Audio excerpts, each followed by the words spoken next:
आत्म रामायण। जगदीश्वर की महिमा अपार है। बड़े बड़े विज्ञानी, महर्षि और महात्मा भी उसका पार नहीं पा सकते। सभी उसे अनादि, अनंत, अजन्मा, अजर और अमर मानते हैं। उसका भेद वेद भी नहीं जानते। यह समझकर भी कवि और काल्पनिक जन अपने अपने भाव उसके विषय में प्रकट किया करते हैं।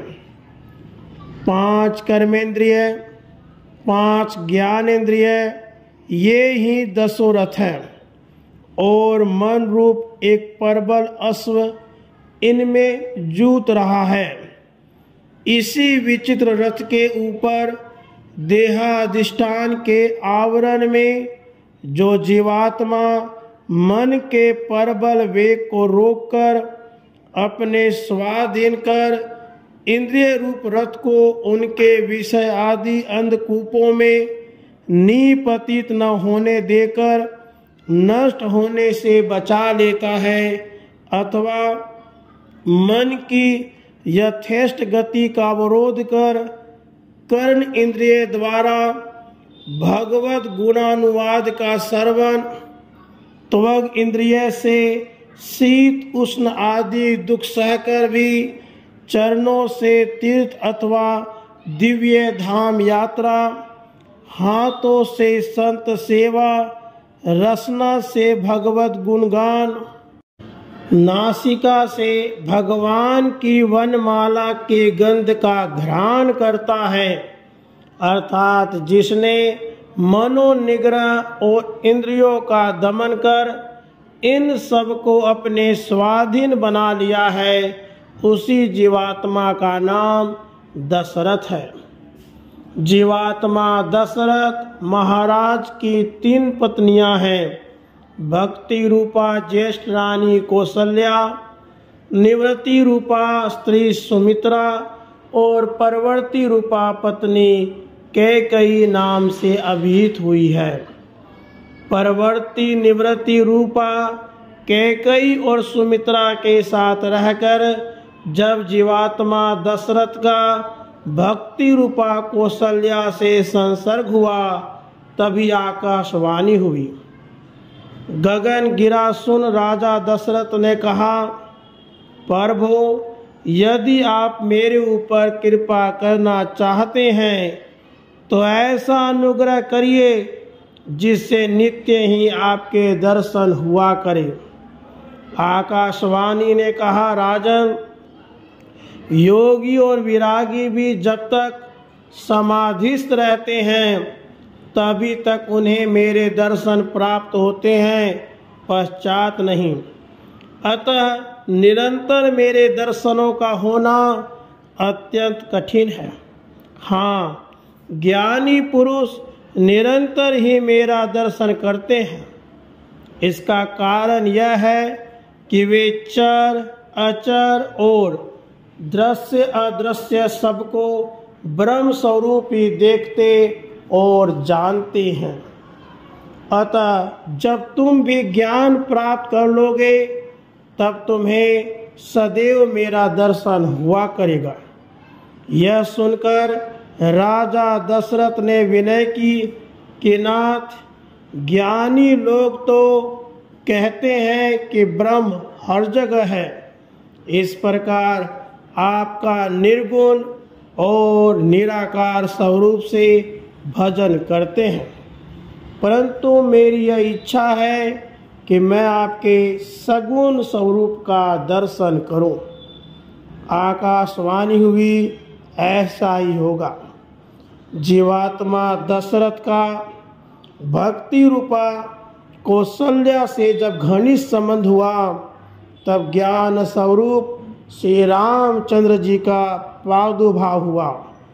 निवृत्ति रूपा सुमित्रा जी से विवेक स्वरूप श्री लक्ष्मण जी, विचार स्वरूप शत्रुघ्न जी ने जन्म लिया और परवर्ती स्वरूपा कैकेयी से वैराग्य रूप भरत जी ने जन्म ग्रहण किया। जब पराभक्ति से संयोग होता है तभी शुद्ध ज्ञान की उत्पत्ति होती है। जब ज्ञानी को सांसारिक माया होने से निवृत्ति होती है तभी उसे विवेक होता है। विवेक और विचार का परस्पर बड़ा घनिष्ठ संबंध है और ज्ञानी जन यदि जीवन मुक्त की भांति सांसारिक विषयों में प्रवृत्त भी हो जाता है तो भी उनसे लिप्त नहीं होता, किंतु उनसे उसे वैराग्य ही होता है। यही इस रामायण का रहस्य है।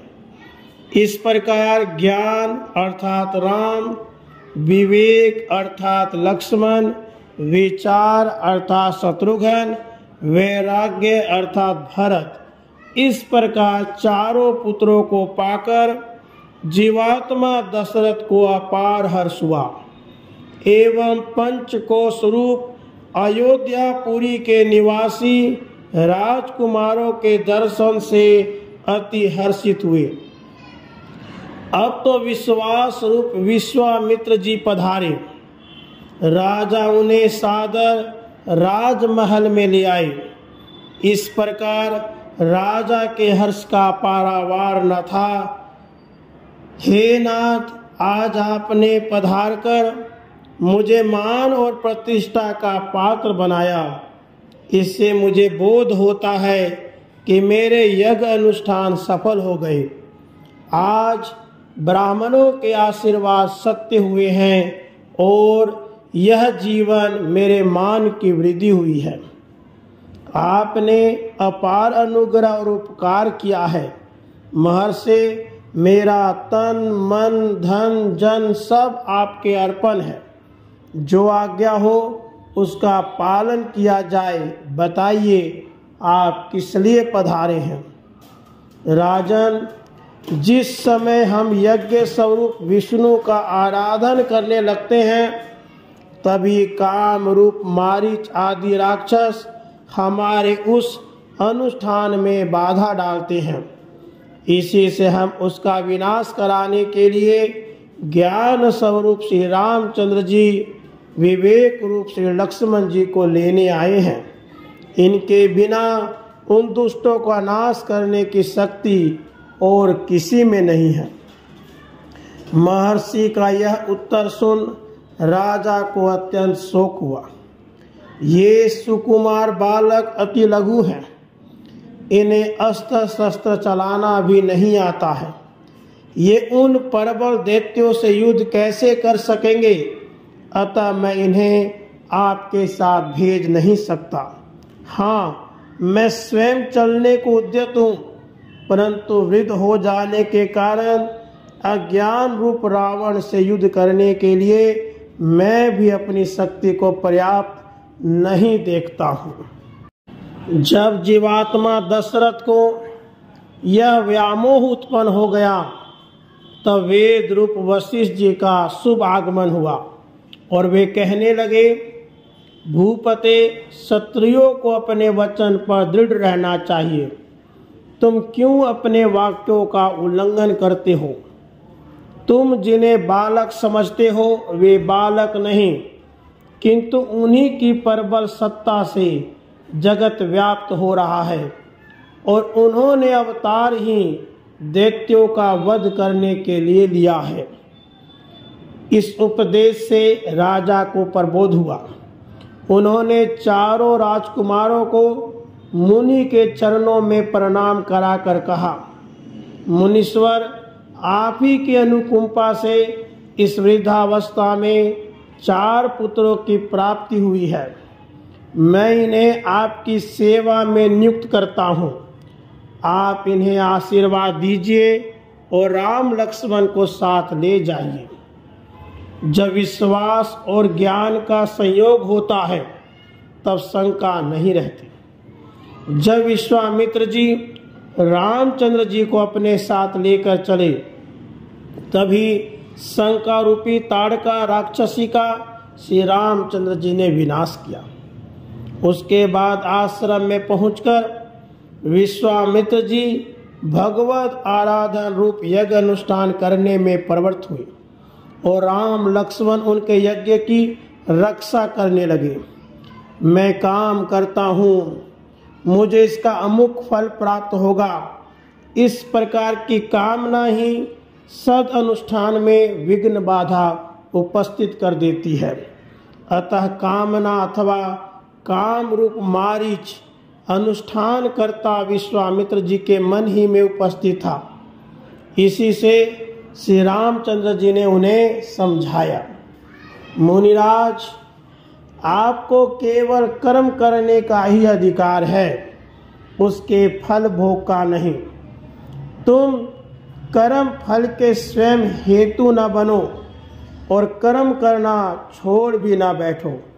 सारांश यह है, निष्काम कर्म करना चाहिए, सकाम नहीं, क्योंकि जो कर्म निष्काम भाव से किए जाते हैं उनके करने में विघ्न उपस्थित नहीं होते। यदि आरंभ होने के पश्चात निष्काम कर्म किसी कारण छूट जाए तो उनका प्रायश्चित भी नहीं लगता, कारण कि कामना ही विघ्न स्वरूप होती है। अतः काम रूप मारीच को हृदय से निकालकर निष्काम भाव से यज्ञ नारायण का आराधन करें। यदि सूक्ष्म दृष्टि से वास्तव विचार कर देखा जाए तो निष्काम होना भी सकाम ही है, क्योंकि बिना कामना के तो कोई कार्य बन ही नहीं सकता। और मैं निष्काम कर्म करता हूँ, इस प्रकार निष्काम बनने के लिए भी कामना करनी ही पड़ती है। सिद्धांत यह है कि कामना का विजय कर लेना प्रायः असंभव ही सा है, परंतु उसको जीतने के लिए एक उपाय है। मैं स्वयं न कामना स्वरूप हूँ और न मुझ में कामना है। इस प्रकार के दृढ़ निश्चय से कामना का विजय हो जाता है। इससे आप भी अपने वास्तविक स्वरूप का अवलोकन करें। आपका स्वरूप कामना नहीं है और न कामना आप में रहती है। इसका कारण यह है, कामना या वासना मन में होती है और आप मन के दृष्टा हैं। दृष्टा और दृश्य दोनों भिन्न भिन्न होते हैं।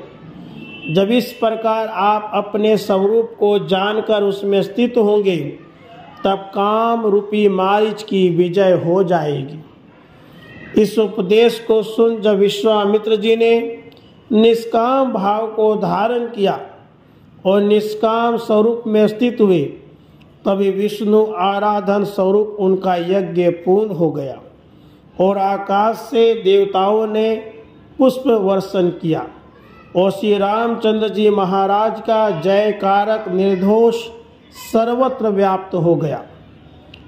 कुछ काल व्यतीत होने पर विश्वामित्र जी ने कहा, स्वामिन, विदेह रूप राजा जनक ने शांति रूपिणी अपनी पुत्री सीता का स्वयंवर रचा है।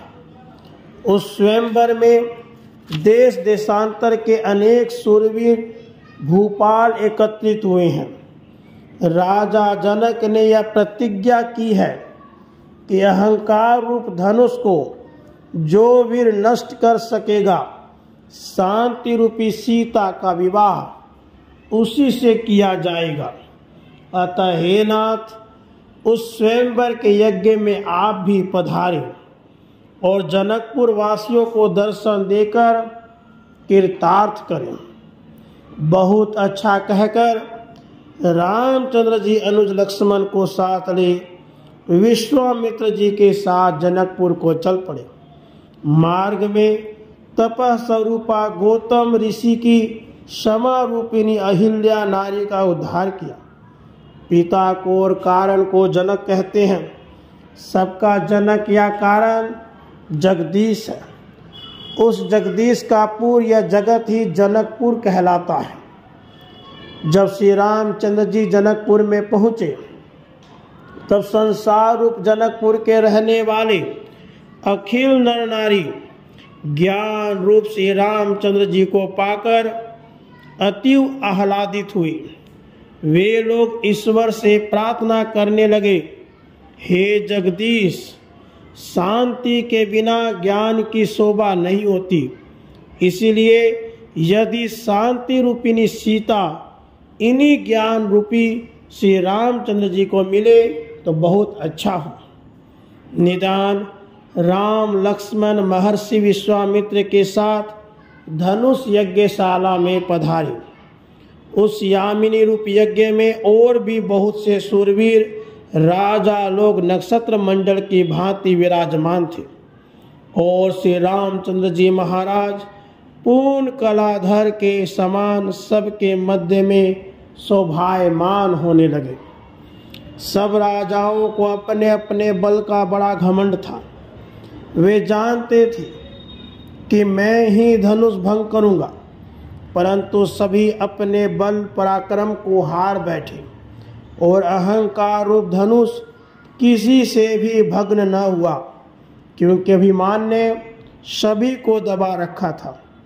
जब जनक ने देखा अहंकार रूप धनुष को कोई भी तोड़ न सका, तब वे सभा में खड़े होकर कहने लगे, अब हमको विश्वास हो गया कि भूमंडल के ऊपर शूरवीर कोई नहीं है, अर्थात सभी को अहंकार ने दबा रखा है।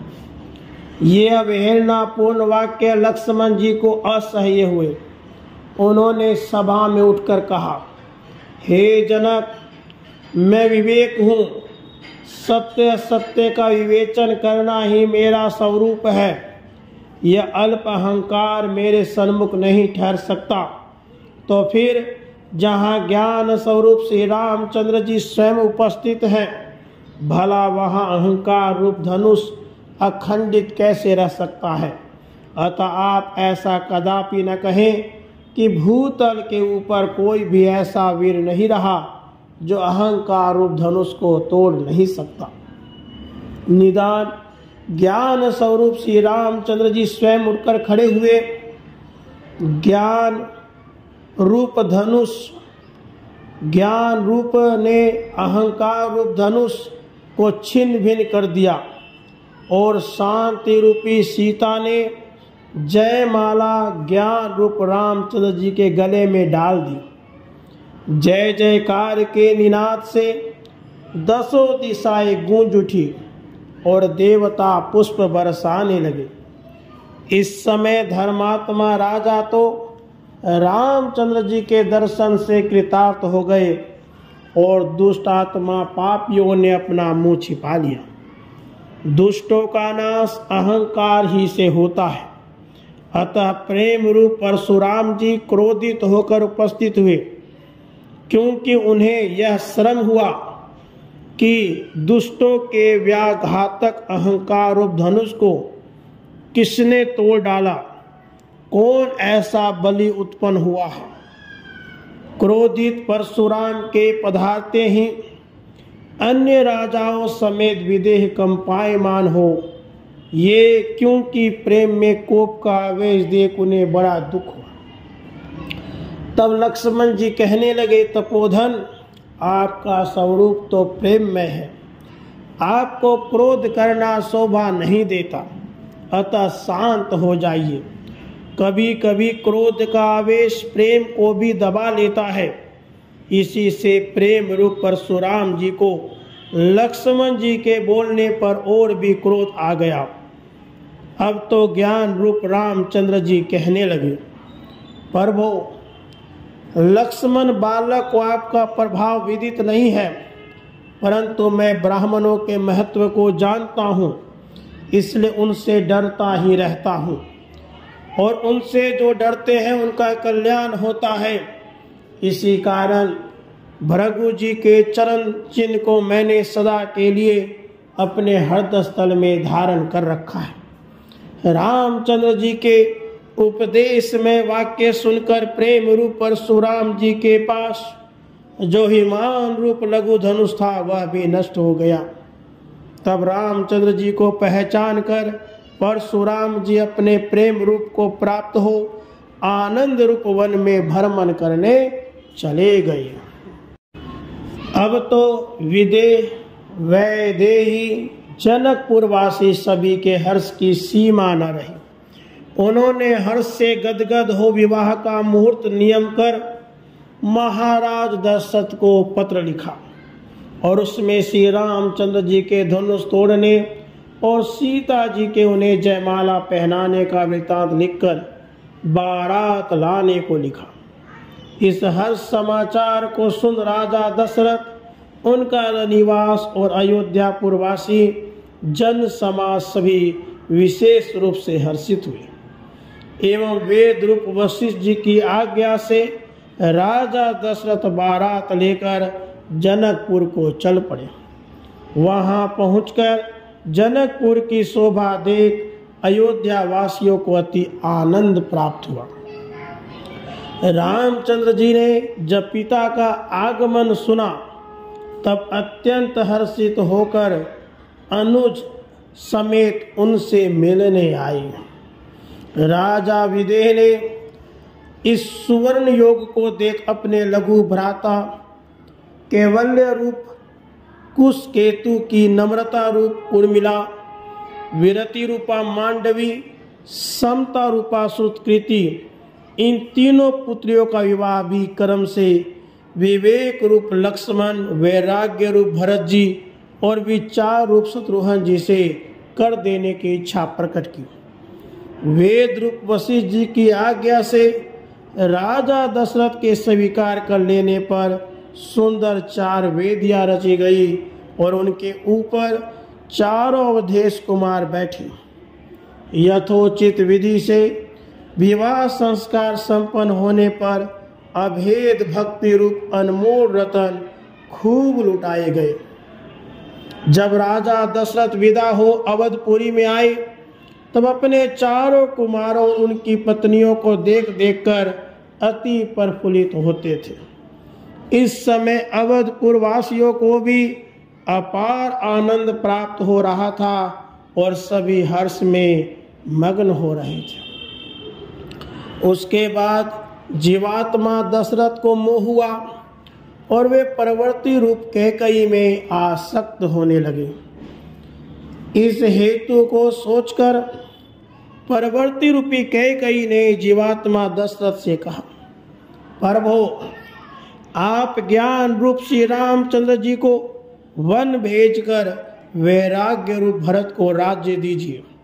इसका तात्पर्य यह है कि जब तक आप वैराग्य आदि साधनों को यथोक्त रीति से न कर लेंगे तब तक ज्ञान का अधिकार आपको नहीं मिल सकता।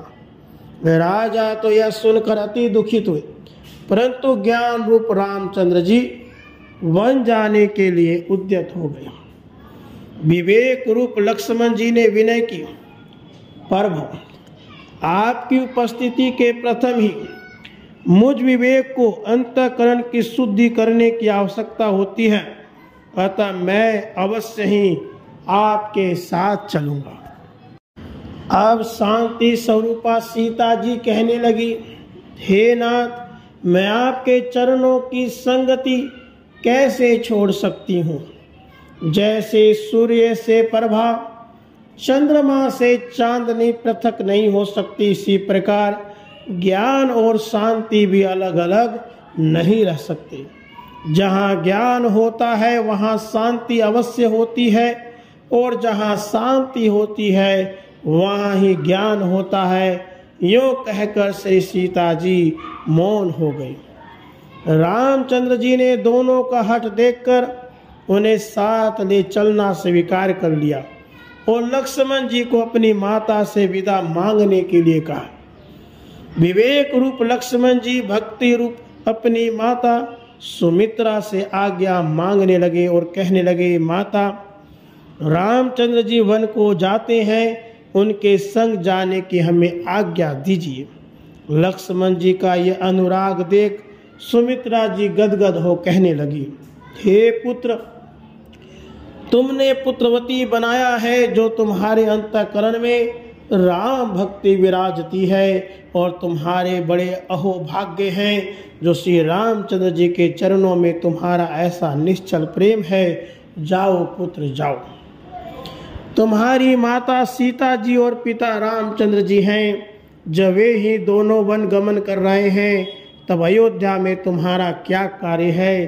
अब तुम वन में जाकर सीता और रामचंद्र जी की शुद्ध भाव से सेवा करना। माता की आज्ञा से लक्ष्मण जी को बड़ी प्रसन्नता हुई। जब राम लक्ष्मण और सीता वन जाने के लिए सनद हुए तभी जीवात्मा दशरथ के सुकर्म रूप सुमंत सारथी अखंडता रूप रथ ले आए। इसके ऊपर तीनों मूर्तियां आरूढ़ हो निर्भय रूप वन को चल पड़े। आज अयोध्या परवाहीन हो गई और उसमें हाहाकार मच गया।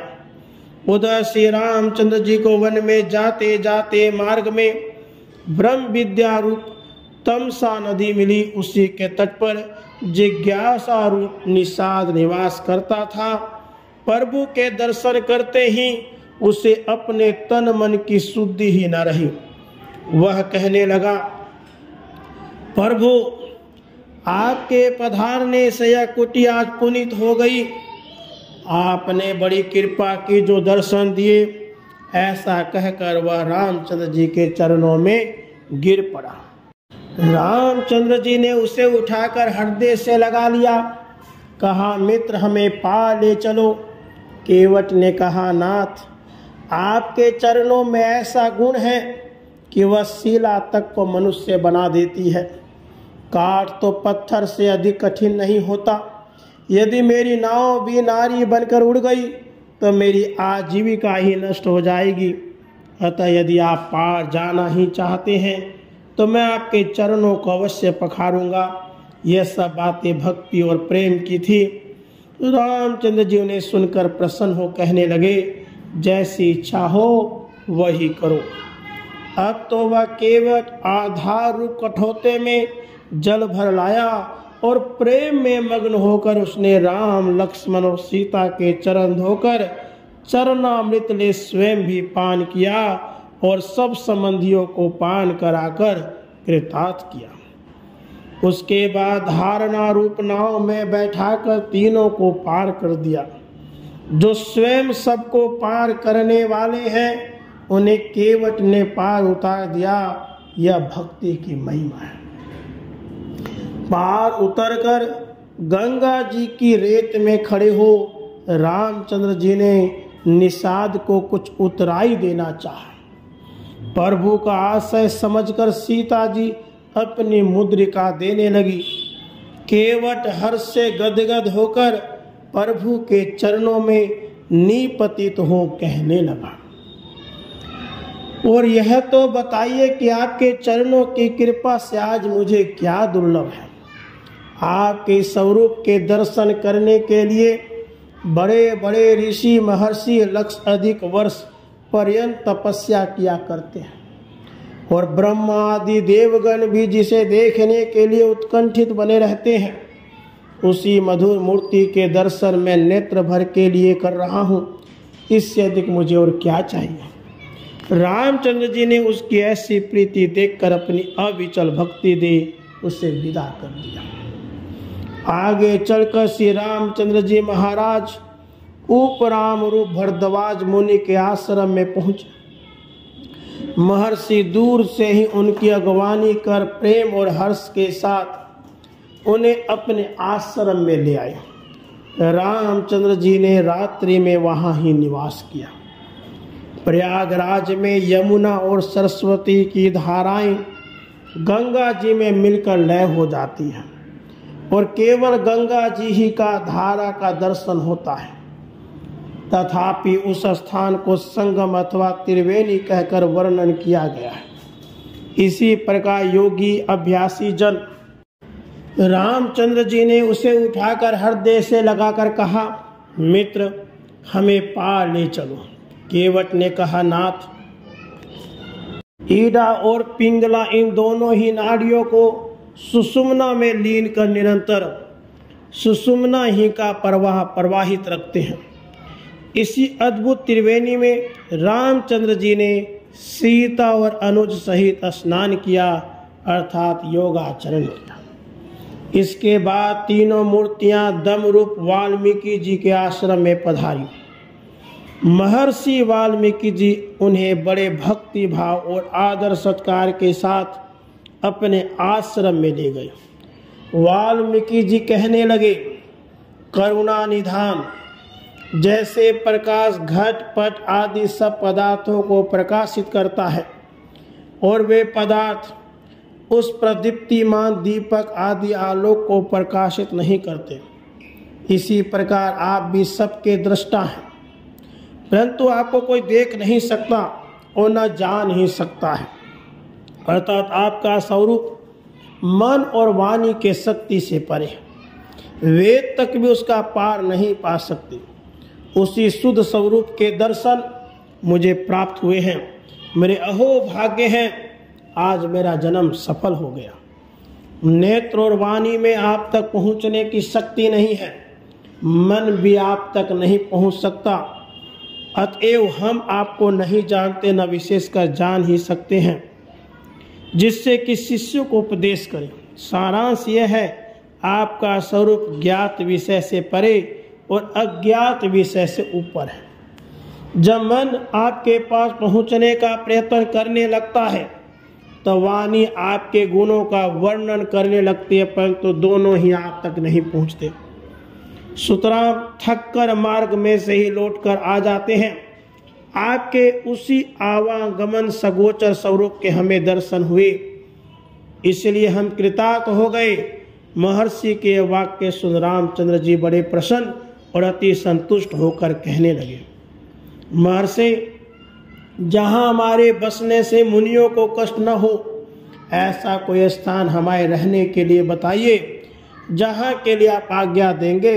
सीता और सुमित्रा नंदन सहित मैं वहाँ ही जाकर रहूँगा। रामचंद्र जी के ये वचन सुन महर्षि वाल्मीकि जी ने कहा, जब आप सर्वत्र ही व्याप्त हैं, तब आपको रहने के लिए कहाँ बताऊं? जहाँ न हो वहाँ ही बसो। फिर भी आपने प्रश्न किया है, इसलिए आपके रहने योग्य कुछ स्थान बतलाता हूँ। सुनिए रामचंद्र जी, सीता लक्ष्मण सहित तुम्हारे रहने योग्य स्थान बताता हूँ, जिनके श्रवण समुद्र के समान हैं और उनमें प्रविष्ट होने के लिए आपकी कथाएं भांति भांति की नदियों के समान हैं। जिस प्रकार नदियों के निरंतर भरने पर भी समुद्र पूर्ण नहीं होती, ऐसे ही निरंतर आपकी कथाएं सुनने से जिनके श्रवण नहीं अघाते, उन्हीं के अंतःकरण आपके रहने के लिए उपयुक्त स्थान है। जैसे पपीहा मेघ के दर्शन की अभिलाषा करता रहता है, ऐसे ही आपके दर्शन करने के लिए जिन्होंने अपने नेत्रों को पपीहा बना रखा है। पपीहा जैसे अन्य नद नदी सरोवरों के जल का निरादर करके स्वाति की एक बूंद जल से तृप्त हो जाता है, ऐसे ही जो अन्य देवी देवताओं की उपासना की अवहेलना करके केवल आपके दर्शन रूप एक बिंदु से ही तृप्त हो जाते हैं, उन्हीं के हृदय रूप सुखदायी भवन में सीता लक्ष्मण समेत आपको निवास करना चाहिए।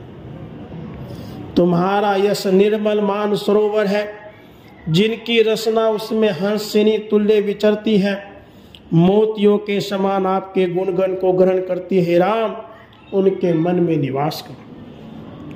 जिनका यह सिद्धांत है कि अन्य 7 करोड़ मात्र चित्त में विक्षेप मात्र डालने वाले हैं और राम नाम ही केवल परम मंत्र है। हे राम, सीता और लक्ष्मण सहित आप उन्हीं के हृदय में निवास करो। हे राम, चित्र स्वरूप को कहते हैं और कूट लोहे निर्मित अहरन को कहते हैं।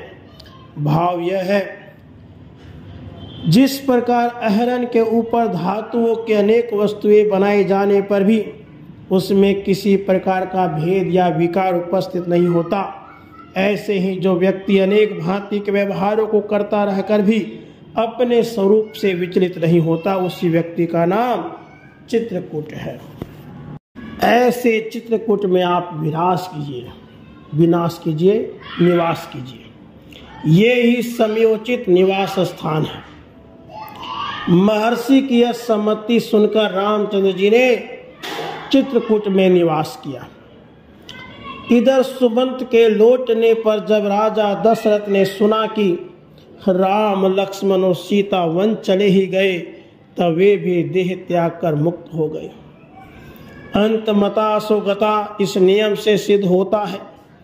प्राण के अंत के समय जैसा ध्यान होता है वैसी ही गति मिलती है। राजा दशरथ जी का ध्यान अंत समय रामचंद्र जी में लग रहा था, इसी से वे उन्हीं में लीन होकर मुक्त हो गए। उधर भरत और शत्रुघ्न को राम वनगमन एवं राजा के सुरपुर सिधारने का वृतांत विदित हुआ। तब वे आए और भरत जी ने राजा दशरथ की सब आर्धदेहिक क्रिया की। पश्चात देखे बिन रघुवीर के जी की जरनी न जाए कहते हुए व्याकुल हो श्री भरत जी पूर्ववासियों को साथ चित्रकूट में श्री रामचंद्र जी के दर्शन करने के लिए गए। भरत जी की चित्रकूट यात्रा का वृत्तांत जो भी सुनता वही उनके साथ हो जाता। निदान उनके साथ अपार भीड़ हो गई। चलते चलते भरत जी उपराम रूप भरद्वाज जी के आश्रम में पहुंचे और उन्हें प्रणाम कर स्तुति करने लगे। तब मुनि महाराज भरत जी को उपदेश करने लगे, हे भरत, तुम बड़े ही बड़भागी हो जो श्री रामचंद्र जी महाराज के चरणों में आपकी ऐसी प्रीति है। परंतु अब आपका कर्तव्य यही है कि जिस प्रकार पिता की आज्ञा से रघुनाथ जी ने वनगमन किया है, इसी प्रकार तुम भी पिता का आज्ञा मान राजकाज करो। भरत जी ने उत्तर दिया, मुनिराज, आपका कहना यथार्थ है, परंतु ज्ञान के बिना वैराग्य की शोभा नहीं होती। तब वैराग्य रूप भरत ज्ञान रूप राम के बिना कैसे रह सकता है? चीनी में जैसे बालू मिला देने से उसके गुण और स्वरूप में बाधा पड़ जाती है, ऐसे ही राज्य से भरत रूप वैराग्य की शोभा नहीं है। जैसे शर्करा और दूध का संयोग उत्तम और उचित होता है, ऐसे ही वैराग्य रूप भरत की शोभा ज्ञान रूप राम के ही संसर्ग से है। भरत जी के साथ भीड़ तो अपार थी ही। जब ये चित्रकूट में पहुंचे और लक्ष्मण जी ने इनका ठाट बाट देखा, तब वे रामचंद्र जी से कहने लगे, हे प्रभु, भरत जी को राज्य मद हुआ है। उन्होंने सोचा है कि वन में राम से युद्ध कर निष्कंटक राज्य करेंगे, इसी से वे सेना साथ में लेकर हम पर चढ़ाई करने आए हैं। रामचंद्र जी ने कहा, लक्ष्मण, तुम्हें भ्रम है। जैसे ही एक बूंद दूध के समुद्र को नष्ट नहीं कर सकती, ऐसे ही राज ऐश्वर्य भरत को उन्माद नहीं दिला सकता। राज्य में जिसकी आसक्ति होती है उसी पुरुष को राज्य मद होता है। स्वयं वैराग्य रूप भरत को राज्य मद कभी भी नहीं हो सकता। प्रत्युत यूं कहना चाहिए कि भरत जी तो हमारे साधक हैं, क्योंकि आदि में जिसे वैराग्य होता है उसी को अंत में ज्ञान होता है। वे राजमत से नहीं किंतु प्रेम की अधिकता से व्याकुल हो हमसे मिलने आ रहे हैं। राम लक्ष्मण में परस्पर कथा उपकथन हो ही रहा था, कितने में भरत और शत्रुघ्न दोनों ही आकर प्रभु के चरणों में निपतित हुए। श्री रघुनाथ जी ने उठाकर हृदय से लगा लिया। अन्य सब लोगों को आगत स्वागत से संतुष्ट कर यथोचित स्थानों में ठहरा दिया। कुछ दिनों तक सब लोग वहाँ ही ठहरे रहे और नित्य ही सत्संग होता था। फिर रामचंद्र जी ने अपनी कृपा रूप पादुका भरत जी को देकर विदा किया और भरत जी भी उन्हें अपने सिर पर रखकर अयोध्या जी को लौट आए। मुनि मनोरंजन श्री रामचंद्र जी चित्रकूट में निवास करते थे। तब कर्म रूप जयंत को यह भ्रम हुआ कि रामचंद्र जी कदाचित ज्ञान स्वरूप नहीं है। कारण यह कि इन्होंने यद्यपि राष्ट्र संरक्षण कर्तृत्व तो अपने ऊपर आरोपित नहीं होने दिया, परंतु सीता जी की रक्षा का कर्तव्य तो ये अपने ऊपर अवश्य ही स्वीकार करेंगे। अज्ञान जनित इस धारणा के वशीभूत हो काक रूप में परीक्षा करने की इच्छा से सीता जी के चरणों में चोंच मारकर भागा। तब दयालु श्री रामचंद्र जी ने अक्रिय रूप बाण का उसके ऊपर प्रहार किया। इसका स्पष्ट भाव यह है कि इसकी फूरना कुछ भी न फूरी, परंतु जयंत इस अक्रिय रूप बाण से बड़ा व्याकुल हो गया और अपनी रक्षा के लिए सर्वत्र भागा भागा फिरा, परंतु किसी ने उसकी रक्षा नहीं की। निष्काम करते रूप नारद जी ने उसे अति विकल देख फिर श्री रामचंद्र जी के पास ही भेजा। श्री रामचंद्र जी ने सकाम कर्म रूप जयंत का अंग भंग कर दिया, अर्थात सकाम कर्म करने से केवल लौकिक व्यवहार सिद्ध होता है, परमार्थ संबंधी व्यवहार नहीं। श्री रामचंद्र जी इस प्रकार उभय प्रकार के कर्मों की मर्यादा निर्धारित कर वहां से चलकर अकर्म रूप अत्रि मुनि के आश्रम में पहुंचे। ज्ञान रूप श्री राम जी ने अकर्म का त्याग नहीं किया, यह समझकर अत्रि के मन में बड़ा हर्ष हुआ, अर्थात अकर्म अर्थात अत्रि मुनि सफल हो गए। महर्षि ने प्रसन्नता से रामचंद्र जी की अगवानी करके उन्हें अपने आश्रम में ले आए और विनय की, प्रभु अकर्म तो ज्ञान के आश्रम में ही रहता है, तब भला मैं आपकी स्तुति तो कर ही क्या सकता हूँ, परंतु आपने मुझे कृतार्थ किया, यह आपका अनुग्रह है। फिर अकर्म रूप अत्रि मुनि की पत्नी अनुसुईया जी ने बड़े प्रेम के साथ सीता जी को पतिव्रता स्त्रियों के धर्म समझाए। वे कहने लगी, हे शांति रूपी सीते, मनसा वाचा कर्मणा अपने पति के चरणों में अनुराग करना ही पातिव्रत का मुख्य लक्षण है। स्त्रियों के लिए मुख्य कर्तव्य यही है कि वे अपने पति के दुख में दुखी, सुख में सुखी हों, परंतु तुम अपने मन में यह चिंता कदापि मत करना कि श्री रामचंद्र जी महाराज को वन में आने से किसी प्रकार का क्लेश हुआ होगा, क्योंकि ये तो सच्चिदानंद साक्षात ज्ञान स्वरूप हैं। इनके तो नाम मात्र का स्मरण करने से दुखों की निवृत्ति हो जाती है। अनुसुईया जी के इस उपदेश को सुनकर मैथिली को बड़ा हर्ष हुआ और उन्होंने ऋषि पत्नी को हर्षपूर्वक अभिवादन किया। इसके बाद रामचंद्र जी ने मुनि से विदा मांगी। तब महर्षि कहने लगे, तब मुनि को बार बार समझाकर उनसे विदा होकर रामचंद्र जी तेज स्वरूप सरभंग ऋषि के आश्रम पहुँचे। प्रभु के दर्शन करते ही सरभंग मुनि प्रेम पुलकित होने लगे। इस प्रकार सरभंग को गति देकर रामचंद्र जी समरूप सुतीक्ष्ण के आश्रम में पहुँचे। आज मुनि के हर्ष की सीमा न रही, सोचने लगे दीनहीन के घर भी प्रभु पधारेंगे, यह उन्हें भान तक न था। इसी से प्रभु को देखकर वे सोचने लगे, हम स्वप्न देख रहे हैं अथवा हमारे ऊपर इंद्रजाल का प्रभाव हुआ है। सुतीक्ष्ण के इस व्यामोह को देख रामचंद्र जी ने उन्हें हृदय से लगा लिया। प्रभु के वचन सुन हर्ष के उद्रेक से सुतीक्ष्ण के नेत्र खिल गए और वे हर्ष विह्वल हो रहने लगे। सुतीक्ष्ण की इस विनय के उत्तर में ओ मस्ती कह रामचंद्र जी आगे को चल पड़े। अब श्री रामचंद्र जी अद्वैत रूप अगस्त्य मुनि के आश्रम में पहुंचे। अगस्त्य जी के हर्ष सागर ने आज अपनी सीमा को भंग कर दिया। इसका कारण यह है कि जितने जप तप आदि सत अनुष्ठान किए जाते हैं उन सब का अथवा कर्म और उपासना का फल भी ज्ञान ही है। वह ज्ञान स्वरूप श्री रामचंद्र जी अनायास ही स्वयं आकर उन्हें प्राप्त हो गए। ऋषि कहने लगे, प्रभु जैसे तंतुओं में पट सर्वत्र ही व्याप्त होता है, उससे अलग नहीं होता, इसी प्रकार हम अथवा यह जगत आपसे अलग नहीं है। जब आप सर्वव्यापक हैं तब आपकी स्तुति ही कौन कर सकता है, क्योंकि अभेद और अद्वैत भाव में कौन किसकी स्तुति करे। भेदभाव बनता ही नहीं है। ऋषि ने इस प्रकार के वचन कहकर और रामचंद्र जी को संतुष्ट कर उन्हें गले से लगा लिया।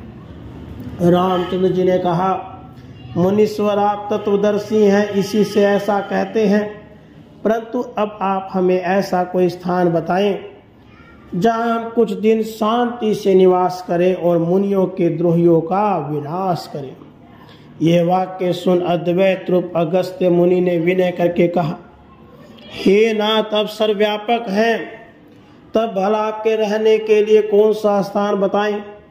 तथापि स्वामी नरयुड़ा करके आपने जो ये प्रश्न किया उसका उत्तर मैं देता हूँ। शब्द, स्पर्श, रूप, रस, गंध, ये जड़ रूप 5 वट वृक्ष, इन्हीं 5 वृक्षों ने जिस मनुष्य के हृदय और चित्त को अपनी ओर आकृष्ट कर लिया है, भाव यह है कि ये 5 विषय जिसके चित्त में व्याप्त रहकर उसे दुख नहीं देते, उसी पुरुष के चित्त का नाम है पंचवटी। नाथ, आप उसी पंचवटी में निवास करो। मुनि के इस अनुकूल उक्ति को सुनकर प्रभु को बड़ा आनंद हुआ। तब अगस्त्य जी को वरदान देकर रामचंद्र जी ने पंचवटी की यात्रा शुरू कर दी। अगस्त्य जी से विदा हो तुरंत रामचंद्र जी पंचवटी पहुंचे और वहां निवास करने लगे। एक दिन लक्ष्मण जी ने पूछा, नाथ, ज्ञान, वैराग्य और माया का भेद और रहस्य एवं अपनी भक्ति का वर्णन करके आप मुझे समझाइए और यह भी बताइए कि जीव और ईश्वर में क्या भेद है जिससे कि मेरा शोक, मोह और भ्रम दूर हो जाए। लक्ष्मण जी के प्रश्न को सुनकर श्री रामचंद्र जी ने कहा, जिस अवस्था में अहंकार मूलक जाति, वर्ण अथवा आश्रम आदि का भेदभाव नहीं रहता, यह अखिल जगत ब्रह्म रूप है, इसमें किसी पदार्थ का भेद नहीं है। इस श्रुति वाक्य के अनुसार जिस अवस्था में संसार के सभी पदार्थों को मनुष्य ब्रह्म में अवलोकन करने लगता है, उसी का नाम यथार्थ ज्ञान है। जिस अवस्था में अणिमा, महिमा, गरिमा, लघिमा, प्राप्ति, प्राकाम्य, ईसत्व, वशीकरण, इन 8 प्रकार की सिद्धियां, सत्व, रज और तम, इन तीनों गुणों का मनुष्य तृण के समान परित्याग कर देता है, उस अवस्था का नाम वैराग्य है। जिस दशा में स्वर्ग, सार्वभौम राज्य, योग सिद्धि, अन्य अधिकार, परम ऐश्वर्य, रसाधिपता की भी इच्छा नहीं रहती, उसी का नाम वैराग्य है। और लक्ष्मण सुनो, मैं कोई एक व्यक्ति हूँ और ये पदार्थ मेरे हैं एवं तू अथवा दूसरे जन कोई अन्य हैं तथा उनके पदार्थ अलग हैं, इस प्रकार के विचार का नाम माया है। इस माया ने सभी जीवधारियों को अपने वश में कर रखा है। अन्य इंद्रियों की गति के विषय में तो कहना ही क्या है, किंतु जहाँ तक कि बुद्धि जा सकती है एवं जहाँ तक मन के पहुँचने की सामर्थ्य है, वह सभी माया है। उस माया के 2 भेद हैं, एक का नाम है अविद्या और दूसरी का नाम है विद्या। अविद्या रूप माया बड़ी दुष्ट है, इसलिए वह बड़ी ही दुखदायी है। उसी के अधीन होकर यह जीव संसार रूप गर्त में पड़ता है, अथवा अज्ञान के वशीभूत होकर ही जीव को बारंबार जन्म लेना और मरना पड़ता है। दूसरी विद्या रूप माया के अधीन यद्यपि जगत रचना के सभी गुण होते हैं, तथापि वह स्वाधीन नहीं है। केवल वह मेरी ही प्रेरणा से चराचर जगत की रचना करती है। इसी से हे सुमित्रा नंदन, यह संसार बारंबार उत्पन्न होता है, यह सब माया का स्वरूप है। लक्ष्मण, ज्ञान, वैराग्य और माया के स्वरूप को तुमने ठीक ठीक ही समझ लिया। अब भक्ति का स्वरूप समझो और उसकी महिमा को जानो। तपस्वी, ज्ञानी, कर्मयोगी, इन सब की अपेक्षा योगी श्रेष्ठ है। परंतु जो व्यक्ति एकांत भाव से भगवत भक्ति का आचरण करता है, वह योगियों में भी सबसे प्रधान है। इस प्रधानता का कारण है अन्य उपाय तो केवल साधन मात्र है, परंतु यह भक्ति उन समस्त साधनों का फल है। इसी कारण भक्ति, कर्म कांड, ज्ञान कांड और योग इन सब की अपेक्षा विशेष है, अधिक है। ईश्वरीय भक्ति का उपार्जन करने वाले जिस सरलता से ईश्वर को प्राप्त कर लेते हैं, उतनी सरलता से योगी, सांख्य मतवादी, वेद पाठी, तपस्वी और त्यागी नहीं पा सकते।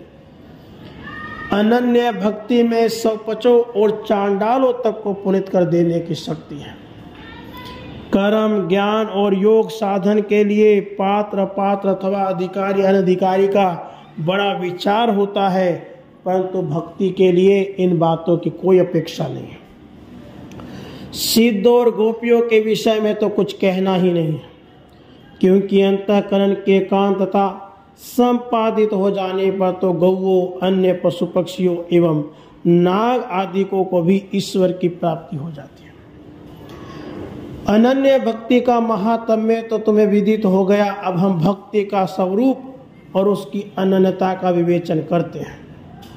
भगवत विषयक परम प्रेम ही का भक्ति नाम निरूपण किया गया है। उस भक्ति का स्वरूप है अमृत। इसका आशय यह है कि जो अनन्य भगवत भक्त हैं, उन्हें जन्म, जरा और मरण का कोई भय नहीं होता। किंतु न में भक्ता प्रणश्यति, इस विधि वाक्य के अनुसार सदा जीवित एवं अविनाशी ही बने रहते हैं। भगवत विष्णु सौधिनी इस परम प्रेम रूपा भक्ति की प्रारंभिक अवस्था में भक्तों के चाहे जो दशा होती हो, परंतु प्रौढ़ावस्था में तो बड़ा ही आनंद होता है, क्योंकि भक्ति रूप अमृत को पाकर मनुष्य सिद्ध हो जाता है, अर्थात फिर उसे किसी अन्य साधनों के साधन करने की अपेक्षा नहीं रहती। स्वयं आनंद स्वरूप होकर मृत्यु से निडर हो जाता है, अर्थात फिर उसको इसके अतिरिक्त इसलोक अथवा परलोकगत सुख विषय किसी वस्तु की इच्छा नहीं रहती। निदान उसकी दशा में एक विलक्षण परिवर्तन उपस्थित हो जाता है। अनन्य भक्ति के प्राप्त हो जाने पर मनुष्य की सब इच्छाएं शांत हो जाती हैं। उसे किसी हेतु से शोक भी नहीं होता, वह किसी से द्वेष नहीं करता, न वह किसी विषय में रमण करता है। ईश्वरीय भजन, पूजन, निधि ध्यान को छोड़कर अन्य किसी काम को करने के लिए उत्साह नहीं होता। इसका कारण यह है कि इन सब बातों का कारण मन है, और मन जब भक्ति द्वारा परमेश्वर में अर्पित हो गया, तब उसके अभाव से इन सब का स्वयं भी अभाव हो जाता है, क्योंकि कारण के बिना कार्य हो ही नहीं सकता। भक्ति के विषय में एक बात विशेष ध्यान देने योग्य है। भक्ति किसी कामना की पूर्ति के लिए नहीं होनी चाहिए, क्योंकि वह निरोध रूपा है। सकाम जो भक्ति की जाती है वह भक्ति नहीं, किंतु वैश्यवृत्ति अथवा लोक व्यापार है। निरोध का स्वरूप इस प्रकार से निरूपित हुआ है कि लौकिक एवं वैदिक समस्त व्यापारों के परित्याग कर देने का नाम निरोध है। अब इसका स्पष्ट अर्थ यह होता है कि जिनके हृदय में भगवान की अनन्य भक्ति का साम्राज्य छाया रहता है, उन्हें लौकिक एवं वैदिक किसी भी काम के करने की आवश्यकता नहीं रहती है, अथवा न करने से कुछ दोष भी नहीं लगता है। इसका कारण यह है कि भगवत विषयनी अनन्य भक्ति के द्वारा जो सज्जन सर्वत्र ही जगदीश को व्याप्त देखते हैं, वे नंदन कानन और जगत में कुछ भी अंतर नहीं देखते। उनकी दृष्टि में करील और कल्प वृक्ष समान होते हैं। वे लोग कूप और गंगा जी के जल में भी कुछ भी भेद नहीं समझते हैं। वे सभी कर्मों को सदुनुष्ठान न समझकर किया करते हैं, एवं वे लोग वैदिक संस्कृत वाणी में अथवा प्राकृत के सामान्य वाक्यों में भी कोई भेदभाव नहीं मानते हैं। काशी और अन्य भूखंड में भी अंतर नहीं समझते। ईश्वर के विषय में अनन्यता अर्थात जगदीश्वर के समान किसी दूसरे को न समझना और उसके विरोधी देवताओं में उदासीनता अथवा भगवत विषयक अनन्यता में व्याघात उपस्थित करने वाले अनन्य कर्मों के करने में उदासीनता रखने का नाम ही निरोध है।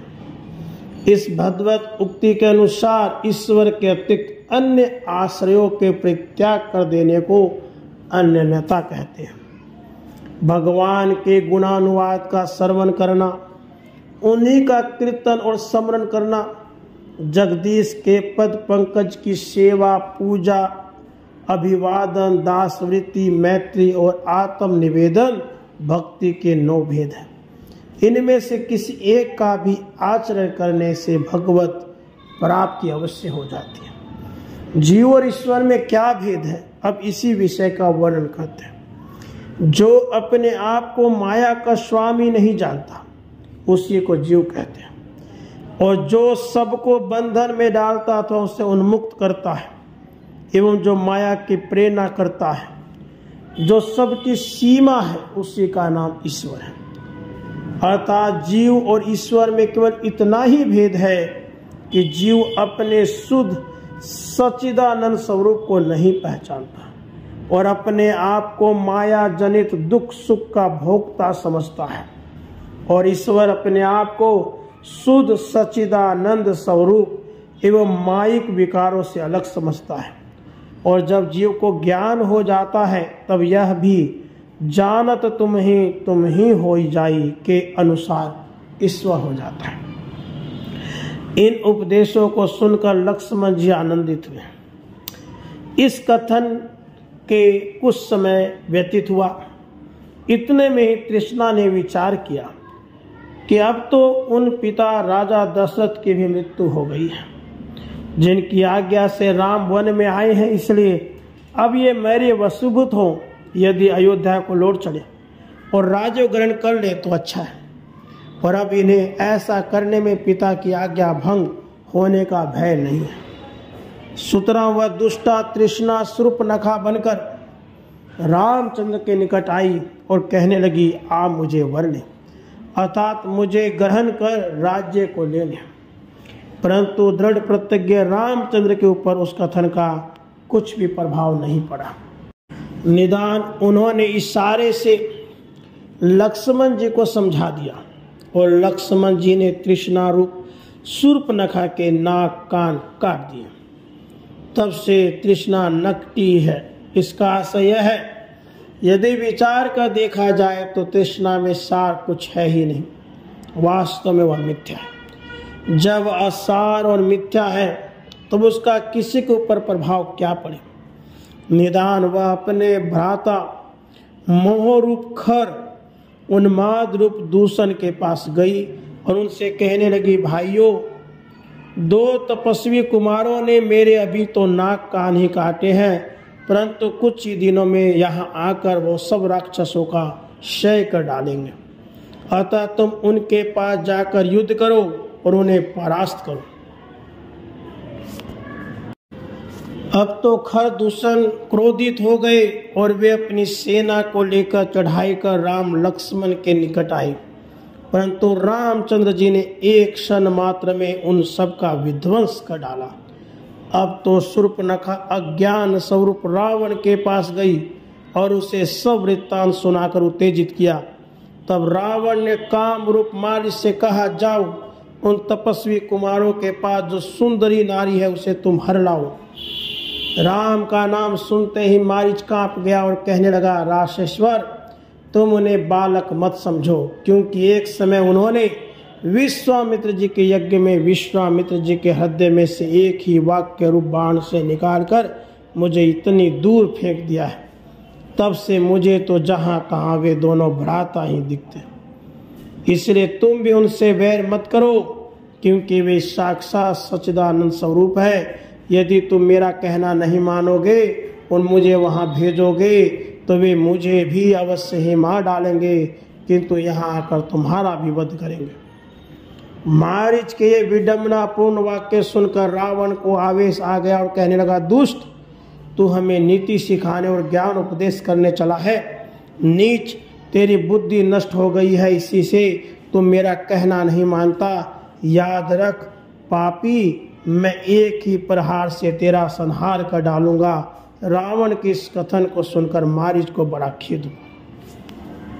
वह सोचने लगा, जब राम और रावण दोनों ही के हाथ से मरना है, तब रावण के हाथ से मरना उत्तम नहीं, किंतु राम ही के हाथ से मरना श्रेष्ठ है, क्योंकि उनके हाथ से जिसका वध होता है उसको मुक्ति हो जाती है।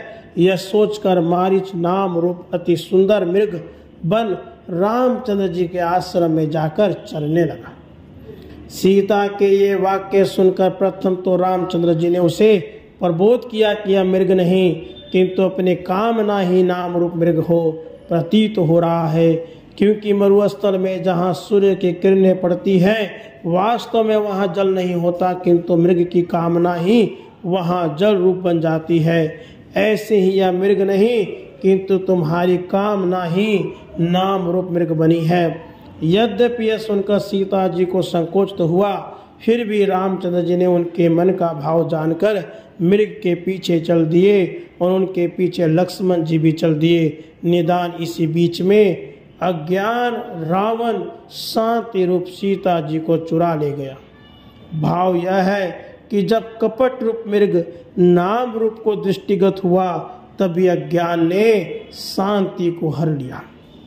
जिस समय रावण सीता जी को लिए जा रहा था, तब मार्ग में धर्म रूप जटायु सीता जी की रक्षा करने के लिए रावण से युद्ध करने लगा, परंतु दुष्ट अज्ञान रूप रावण ने उसे बेनिर्जीव कर दिया और स्वयं सीता जी को लेकर चल दिया। राम लक्ष्मण सीता जी की खोज करते करते उस स्थान में आए जहां धर्म रूप जटायु जर्जर पड़े हुए थे। रामचंद्र जी ने कहा कि हम तुम्हारे शरीर को स्वस्थ कर देते हैं, परंतु जटायु ने कहा, प्रभु, ऋषि मुनि जन्म जन्मांतर तक यत्न करते ही रहते हैं, परंतु देहावसान के समय राम नाम नहीं उच्चारण कर पाते, परंतु वही राम इस समय मेरे नेत्रों के सामने उपस्थित है, तब भला मैं किस लाभ के लिए जीवित रहूं? मैं तो केवल आपके चरण कमल की प्राप्ति चाहता हूं। यूं कहकर जटायु गदगद हो श्री रामचंद्र जी के चरणों में गिर पड़ा। तब ज्ञान रूप रामचंद्र जी ने धर्म रूप जटायु को अमर प्रदान किया और कहा, जो व्यक्ति ज्ञान को प्राप्त करना चाहेगा उसे प्रथम धर्म का संपादन अवश्य करना होगा। जहाँ धर्म न होगा वहाँ ज्ञान कदापि न होगा। जाओ तात, तुम अमर रहो। वहाँ से चलकर श्री रामचंद्र जी प्रीति रूपा सबरी के आश्रम पर पहुँचे।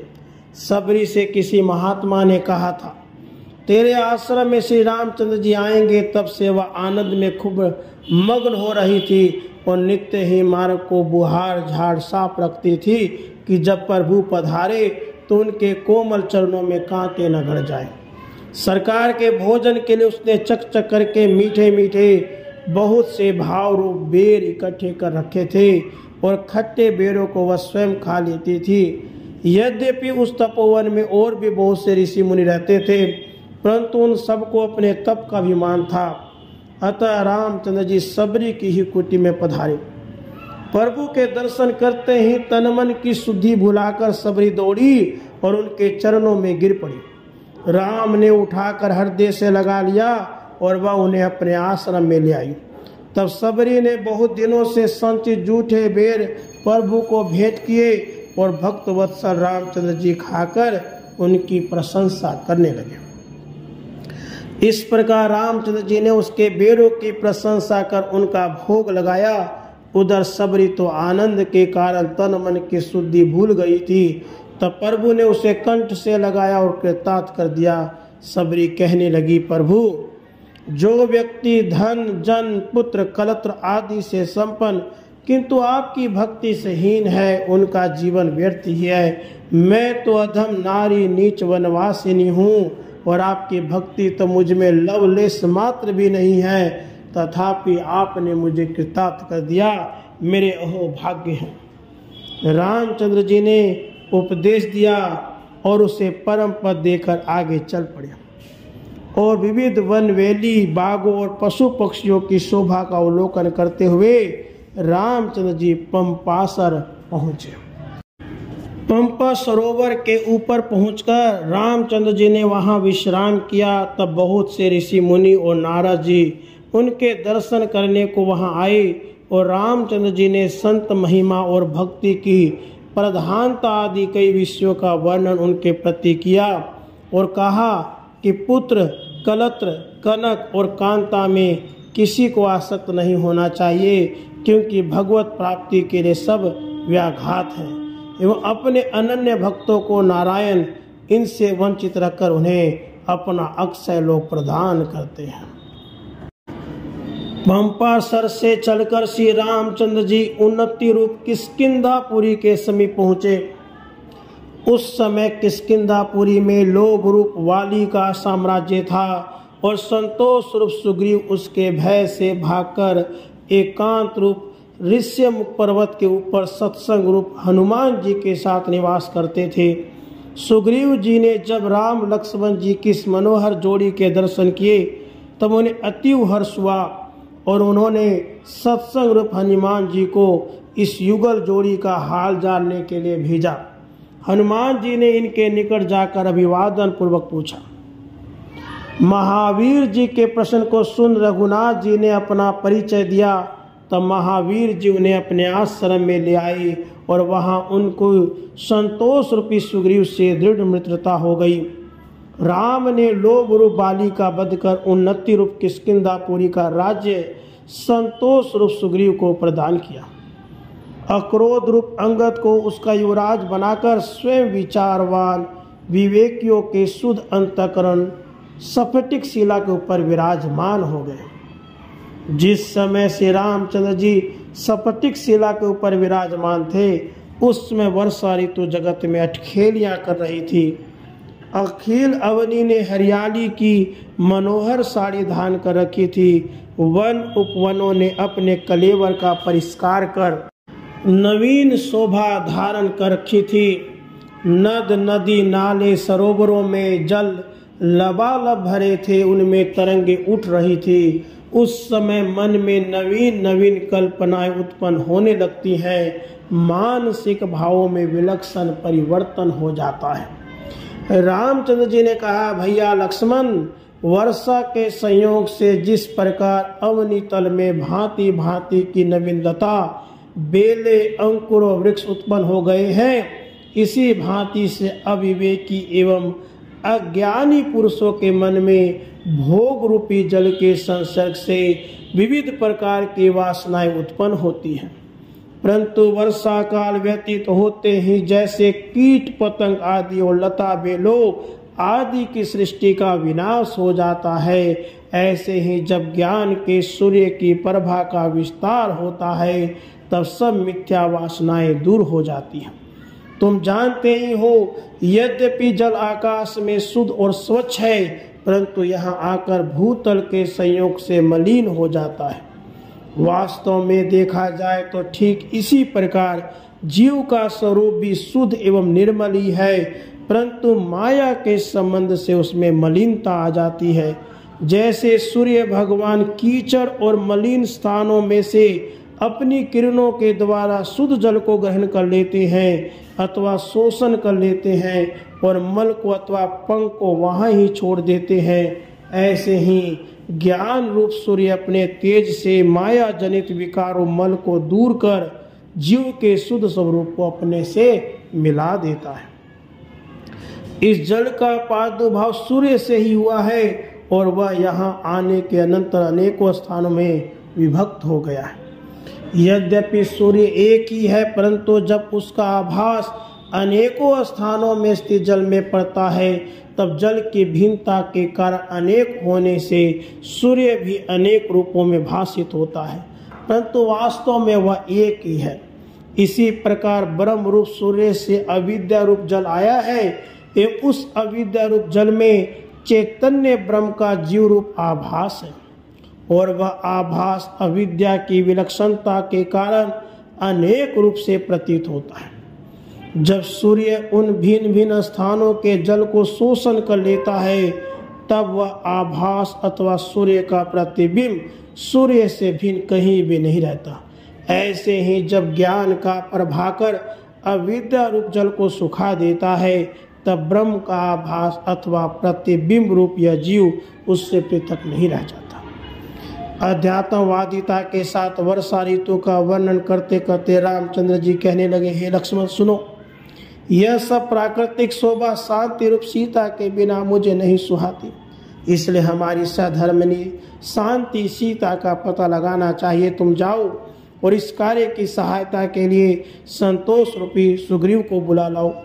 प्रभु की आज्ञा पाकर लक्ष्मण जी सुग्रीव और हनुमान जी को बुला कर ले आए। सुग्रीव भय के कारण थर-थर कांपते हुए आकर प्रभु के चरणों में गिरकर प्रार्थना करने लगे। रामचंद्र जी ने उसके उन सब अपराधों को क्षमा कर दिया जो उसने राज्य पाकर रामचंद्र जी की सेवा में उपस्थित न होने के संबंध में और सीता जी की खोज न करने के विषय में किए थे, और उसे आज्ञा दी अब सीता जी की खोज कराओ। यह सुनकर संतोष रूप सुग्रीव ने सत्संग रूप हनुमान जी को यम नियम आदि अनेक वानरों को सीता जी की खोज लगाने के लिए भेजा। सवीर वानर श्री रामचंद्र जी को प्रणाम किया और उनके शुद्ध स्वरूप को अपने हृदय में धारण कर सीता जी को ढूंढने के लिए चल दिए। यद्यपि उन्होंने सर्वत्र सीता को ढूंढा, परंतु जब कहीं भी पता न लगा तब वे अगम रूप समुद्र के तट पे पहुंचे और वहां सत्वगुण रूप संपाति से उनकी भेंट हुई। संपाति ने कहा, शांति रूप सीता को अज्ञान रूप रावण हर कर ले गया है और भ्रांति रूप लंका में उन्हें स्थापित कर रखा है। उसके चारों ओर आशा रूप परीखा मनोरथ रूप जल से परिपूर्ण हो रहा है, इसलिए वहां पहुंचना अति कठिन है। यदि कोई वहां पहुंच जाए तो लौटकर आना और भी कठिन है, क्योंकि भ्रांति रूप लंका में पहुंच जाने पर पहुंचने वाले को अपने स्वरूप का बोध ही नहीं रहता कि मैं कौन हूं और किस लिए कहाँ आया हूं। निदान वहां के रहने वाले वैर विरोध आदि राक्षस उसको नष्ट कर देते हैं। यदि कोई ऐसा अविचल हो कि वहां जाकर आत्मविस्मरण न कर बैठे और राग द्वेष आदि राक्षसों को भी प्रभाव अपने ऊपर न पड़ने दे तो उसे सीता जी के दर्शन हो सकते हैं और वही लौटकर भी उनकी शुद्धि ला सकता है। संपाति के वचन सुनकर भ्रांति रूप लंका में और तो किसी को जाने का साहस न हुआ, परंतु सत्संग रूप हनुमान जी ने अपने अंतःकरण में श्री रामचंद्र जी का स्मरण एवं ध्यान किया। सब वानरों का अभिवादन करके वे अगम रूप सागर तथा आशा रूप परीक्षा का उल्लंघन कर भ्रांति रूप लंका में पहुँचे। यद्यपि वहां उन्होंने एक एक स्थान की खूब खोज की, परंतु शांति रूप सीता का पता कहीं भी न लगा। तब महावीर जी बड़े उद्विग्न हुए कि अब क्या उपाय करें जिससे शांति रूप सीता की प्राप्ति हो। इतने ही में उन्हें विहित कर्म रूप विभीषण के स्थान के दर्शन हुए। अब तो महावीर जी हर्षित हो गए। उन्होंने सोचा कि सज्जन और भगवत भक्त के समागम करने से बड़ा सुख होता है। स्वर्ग और मोक्ष की तुलना भगवत भक्तों की संगति के एक अंश से भी नहीं की जा सकती। यदि वे आशीर्वाद दे दे तो अब तो कहना ही क्या है। निदान हनुमान जी ने संत समागम के महत्व को विचार कर विभीषण से मित्रता करके सीता का पता पूछा। विभीषण ने कहा, सीता जी अशोक वाटिका में है। हर्ष गदगद हो हनुमान जी अशोक वाटिका में पहुँचे और वहाँ उन्होंने अभिवादन कर श्रीमुख वाक्य रूप मुद्रिका उन्हें दे दी। अतः श्री रामचंद्र जी ने जो संदेश कहा था वह उन्हें सीता जी को सुनाया।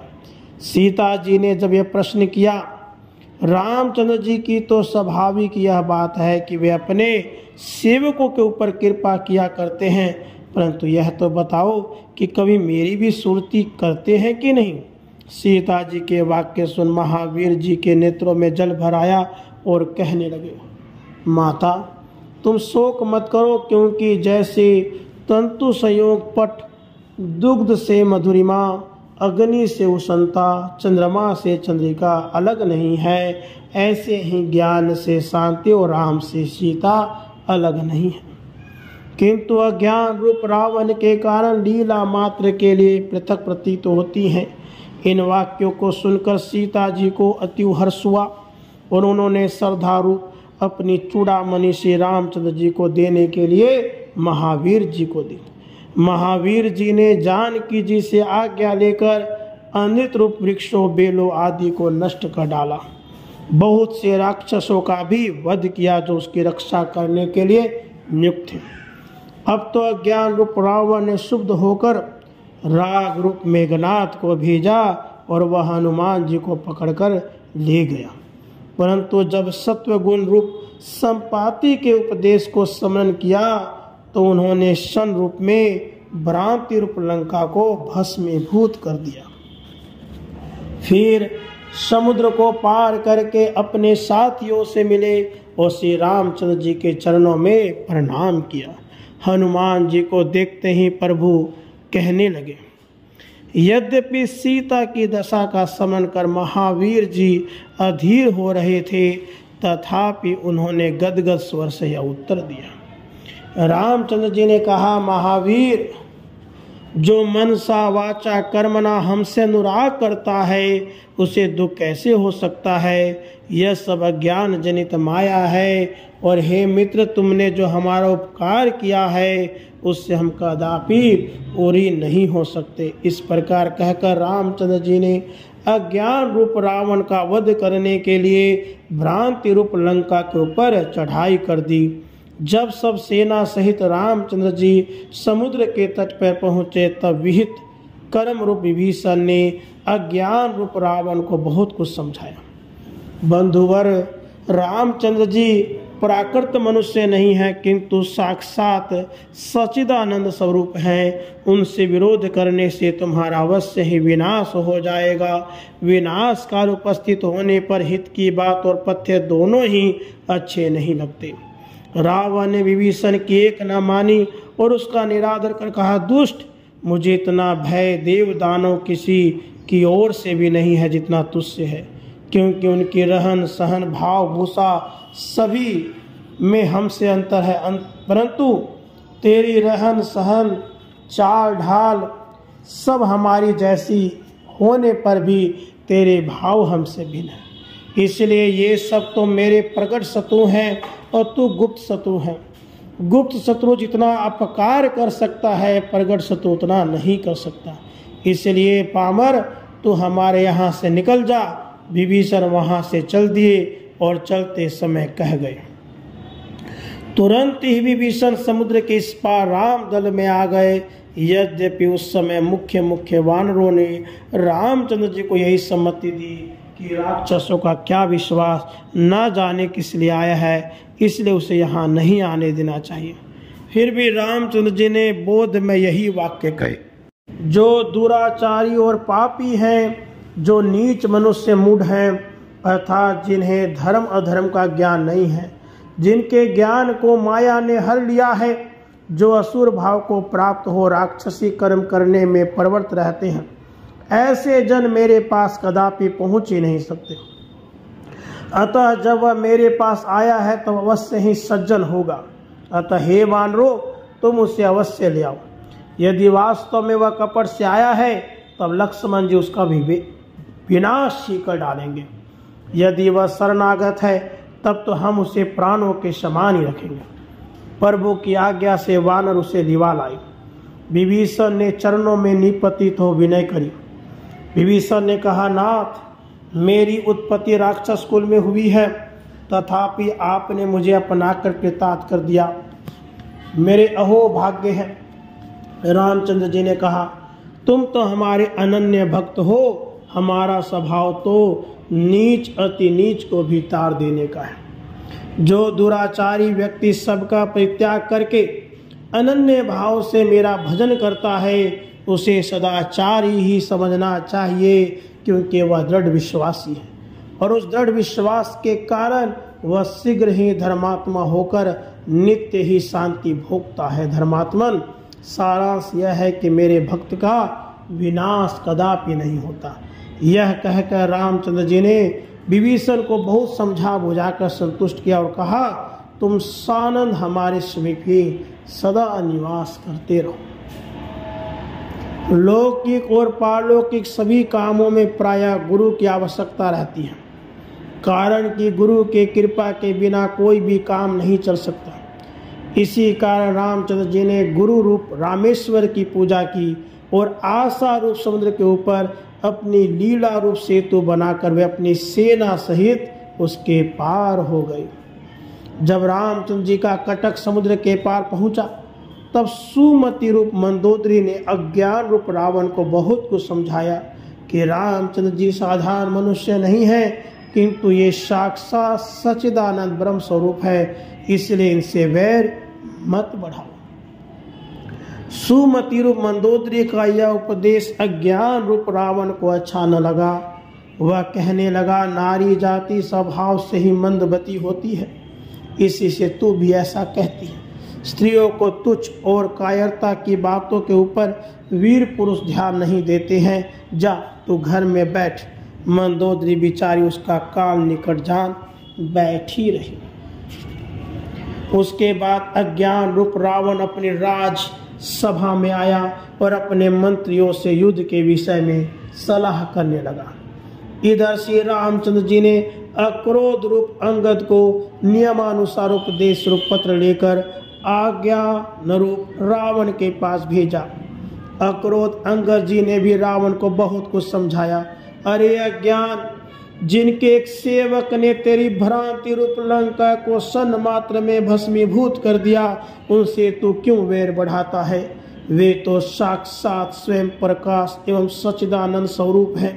उनसे वैर कर फिर तू किसके सहारे तर सकता है? यह सब कुछ सुनकर भी रावण अभिमान की ही बातें करता रहा।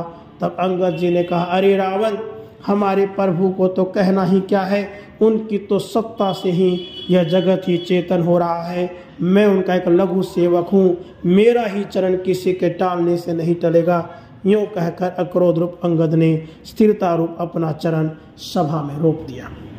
रावण की आज्ञा से बहुत से राक्षसों ने अंगद जी के पैर को उठाने की चेष्टा की, परंतु कोई भी चरण को नहीं उठा सके और सब थक गए। निदान रावण स्वयं चरण टालने को उठा, तब अंगद जी ने हंसकर यह कहकर पैर उठा लिया, रावण तो हमारे पैर क्यों पकड़ता है? श्री रामचंद्र जी के चरणों की शरण में जाने से तेरा कल्याण होगा। यह सुन रावण लज्जित हो गया और अंगद जी लौटकर रामचंद्र जी के पास चले आए। रामचंद्र जी ने देखा कि रावण किसी प्रकार नहीं मानता, तब उन्होंने वीर वानरों की सेना को राक्षसों के विनाश करने की आज्ञा दे दी और युद्ध होने लगा।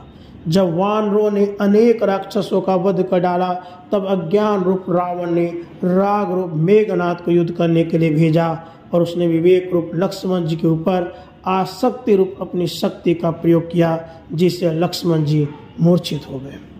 इसका कारण यह है, अनात्म पदार्थों में अनुराग जनित आसक्ति होने से कुछ काल के लिए विवेक मूर्छित हो जाता है, नष्ट नहीं होता। रामचंद्र जी की सेना में हाहाकार मच गया।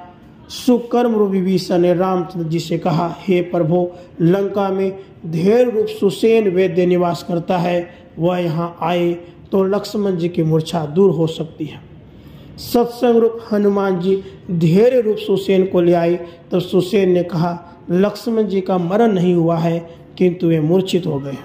इसका सार यही है, विवेकी पुरुषों को अनात्म पदार्थों में यदि तद विषयक अनुराग हो भी जाए, तो उस आसक्ति से उसका विवेक नष्ट नहीं होता, किंतु मूर्छित हो जाता है और निज बोध स्वरूप की स्मृति होते ही मोह दूर हो जाता है।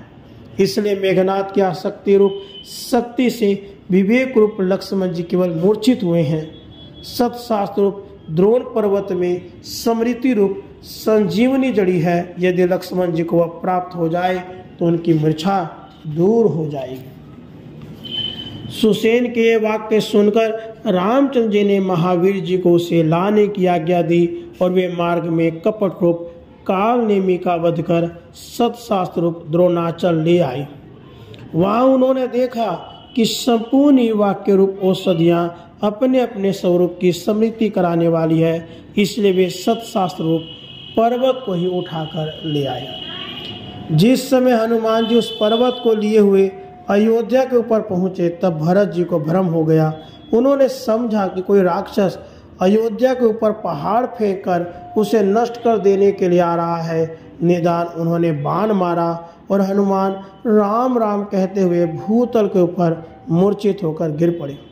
राम नाम सुनते ही भरत जी चकित होकर उनसे पूछने लगे, तुम कौन हो? हनुमान जी ने सब वृत्तांत कह सुनाया। तब भरत जी कहने लगे, वैराग्य के बिना सत्संग, सत्शास्त्रों के वाक्य, विवेक स्मृति को जागृत नहीं कर सकते, क्योंकि वैराग्य के बिना मोह निवृत्ति नहीं हो सकता। मुझ वैराग्य रूप भरत के बाण का आश्रय लेकर ही तुम सत्संग रूप महावीर सत्शास्त्रों के वाक्यों से विवेक रूप लक्ष्मण को जागृत कर सकते हो। यह उक्ति सुनकर हनुमान जी प्रसन्नता से कहने लगे, आपके अनुग्रह से सत्संग रूप हनुमान जी और सत्शास्त्रों के वाक्य रूप उपदेश ही विवेक को जागृत कर सकते हैं। यूँ कहकर भरत जी को अभिवादन कर वे वहाँ से चलकर श्री रामचंद्र जी के पास आए और उन्हें प्रणाम किया। शास्त्रोपदेश के वाक्य रूप संजीवनी से विवेक रूप लक्ष्मण जी की मूर्छा दूर हो गई। उन्होंने चेतनता प्राप्त कर ज्ञान स्वरूप श्री रामचंद्र जी को प्रणाम किया। अनुज को हृदय से लगाते ही रामचंद्र तो आनंद में मग्न हो गए, किंतु उनकी सेना में अपार हर्ष छा गया। प्रकृति का विचित्र नियम है, जिस कार्य से एक को हर्ष होता है उसी से दूसरे को खेद होता है। विवेक रूप लक्ष्मण की जिस जागृति से रामचंद्र जी के कटक में हर्ष की सीमा भंग हो गई थी, रावण की सेना में वही जागृति घोर विषाद का कारण बन गई। रावण ने खीन होकर क्रोध रूप कुंभकर्ण को जगाया। पहले तो कुंभकर्ण ने रावण को बहुत समझाया, परंतु जब वह नहीं माना तो कुंभकर्ण अपने क्रोध रूप को धारण कर रणांगन में उपस्थित हुआ। कुंभकर्ण की विकराल मूर्ति देखकर रामचंद्र जी भी घन गर्जन विनिंदक ध्वनि करने लगे। तब कुंभकर्ण ने कहा, आपका यह गर्जन तर्जन इसलिए निरावृथा ही है, तुम्हारे ऊपर तो मैं प्रथम ही विजय प्राप्त कर चुका हूँ, क्योंकि अल्प वस्तु नारी हरण के कारण ही तुम्हें मुझ क्रोध के वशीभूत हो अरिमर्दन कर्म में प्रवृत्त हो जाना पड़ा और अनगिनत जीवों का वध करना पड़ रहा है। रामचंद्र जी ने कहा, अरे अविचारी नीच, जिसे तू तुच्छ नारी बतलाता है वह हमारी शक्ति है, और उसी के प्रभाव से हम सन भर में तेरा विनाश कर डालेंगे। तो निशाचर वध को जीव हिंसा एवं क्रोध को उसका कारण कहता है, यह भी तेरा अविचार ही है, क्योंकि जिस एक जीव से अनेक प्राणधारियों को कष्ट होता है, उस एक जीव को मार डालना उचित है। उसका वध हिंसा नहीं किंतु जीव दया है। इसी से ऐसा करने से एक प्रकार का पुण्य ही प्राप्त होता है। हम तो ज्ञान स्वरूप हैं, इसलिए काम क्रोध आदि का विनाश करना तो हमारा स्वाभाविक धर्म है। इस प्रकार शांत वाक्य रूप बाणों के आघात से क्रोध रूप कुंभकर्ण का तुरंत ही विनाश हो गया। इसका आशय है ज्ञान, शांत और सहनशीलता से क्रोध अवश्य नष्ट हो जाता है। रावण ने सुना, असंभव बात संभव हो गई। क्रोध रूप कुंभकर्ण जैसा आदर्श वीर भी मर गया। तब तो उसका भी धैर्य भंग हो गया और उसे निश्चय हो गया, जिसने लोभ रूप वाली, मोह रूप खर, उन्माद रूप दूषण, क्रोध रूप कुंभकर्ण जैसे वीरों का वध किया है, वह साधारण नर नहीं हो सकता, अवश्य ही वह जगदीश्वर है। रावण के हृदय में इस प्रकार के विचारों का ज्वार भाटा आ ही रहा था। कितने में राग रूप मेघनाथ फिर आया और कहने लगा, छोटे से बालकों के प्रतिपक्षी होने पर आप इतना चिंतित क्यों होते हो? आप जरा मेरा पराक्रम देखें। यूँ समझा बुझाकर मेघनाथ समरभूमि में आया, परंतु विवेक रूप लक्ष्मण जी ने अनायास ही उसका वध कर दिया। एवं रति रूप सुलोचना भी अपने पति के साथ सती हो गई। उसके बाद रावण ने द्वेष रूप अहिरावण को बुलाया और सब वृत्तांत का सुनाया कि अब तुम ही उन बालक वेरियों के वध का कोई उपाय करो। बहुत अच्छा कहकर अहिरावण ने रावण की बात स्वीकार कर ली और वह चलकर राम लक्ष्मण को ले गया। परंतु सत्संग रूप हनुमान जी उसका वध कर तथा निर्लोभ रूप मकर ध्वज को उसके स्थान में नियुक्त कर राम लक्ष्मण को पुनः ले आए। रावण ने देखा कि ज्ञान स्वरूप श्री रामचंद्र जी ने सभी दैत्यों का वध कर डाला। वह उद्धत और उन्मत्त सा बनकर गर्जता हुआ स्वयं ही युद्ध भूमि में उपस्थित हुआ और कहने लगा, अरे राजकुमार राम, मेरे सन्मुख ठहरने की किसी में शक्ति नहीं है। कोई भी ऐसा करने की पर्याप्त शक्ति नहीं रखता, क्योंकि जिस दिन मुझ अज्ञान रूप रावण का विनाश हो जाएगा उस दिन तो तुम्हारा ही अस्तित्व रहेगा। रूप, रस, गंध और स्पर्श से संबंध रखने वाला दृश्य विषय भी कुछ न रहेगा। कारण किनका कारण तो केवल मैं अर्थात अज्ञान हूँ। अतः मेरा नाश हो जाने पर ये सब कैसे रह सकते हैं? इसलिए मुझसे युद्ध करने के लिए तुम्हारा प्रयास करना व्यर्थ है। रामचंद्र जी बोले, जैसे कंकन, कुंडल अथवा घटपट आदि व्यवहार वास्तव में कुछ भी नहीं है, ऐसे ही विचार कर देखा जाए तो दृश्य पदार्थ वास्तव में कुछ भी नहीं है। जो वस्तु आदि अंत में होती है वही मध्य में भी होती है। जिसका आदि अंत नहीं उसका मध्य कैसे हो सकता है? मृग तृष्णा का जल, वंध्यापुत्र और सस विषान, ये सभी आदि मध्यांत रहित है। ऐसे ही दृश्य पदार्थ भी केवल भ्रांति मात्र है। रावण ने हंसकर कहा, राम, जिसे स्वर्ग प्राप्त करने की अभिरुचि हो वह यज्ञ का अनुष्ठान करे। इत्यादि वाक्यों का अवलोकन करने से कर्म फल जनित स्वर्ग आदि लोक प्राप्ति जब आवश्यक एवं नित्य प्रतिपादित होती है तब यह संसार मिथ्या कैसे माना जा सकता है? रामचंद्र जी कहने लगे, रावण, जैसे इस लोक के धन जन आदि पदार्थ जो पुरुषार्थ से प्राप्त होने वाले हैं नष्ट हो जाते हैं, ऐसे ही पुण्य जनित स्वर्ग आदि लोक भी नाशवानी है। स्वर्ग आदि लोगों की अनित्यता ही सिद्ध होती है। इसी से श्रुति ने भी कहा है, स्वर्ग आदि लोगों को अनित्य मानकर जिज्ञासु को चाहिए ब्रह्म की प्राप्ति के लिए हाथ में संविधा लेकर वेद पाठी एवं ब्रह्मनिष्ठ गुरु के निकट जाए। इसका भी स्पष्ट आशय यही है, ब्रह्म सत्यम जगन मिथ्या, ब्रह्म सत्य है और यह दृश्य जगत सब मिथ्या है। इन वाक्यों का भावार्थ यह है कि नित्य स्वरूप ईश्वर ब्रह्म की ही प्राप्ति की इच्छा करनी चाहिए, अनित्य संसार की नहीं। संसार से विरक्त होकर निष्काम कर्म करने का नाम सत्य की यथार्थ इच्छा है। निष्काम कर्म करने से ज्ञान की प्राप्ति होती है और ज्ञान नित्य है। इसलिए कर्म कांड प्रतिपादित ऊपर कहे हुए सब वाक्यों का फलितार्थ यह होता है, निष्काम कर्म करने वाले पुरुष को अक्षय पुण्य फल स्वरूप ज्ञान की उपलब्धि होती है और वही ज्ञान स्वरूप मैं राम हूँ। मुझ ज्ञान स्वरूप राम को ही वेद में अक्षय एवं नित्य कहकर प्रतिपादित किया गया है।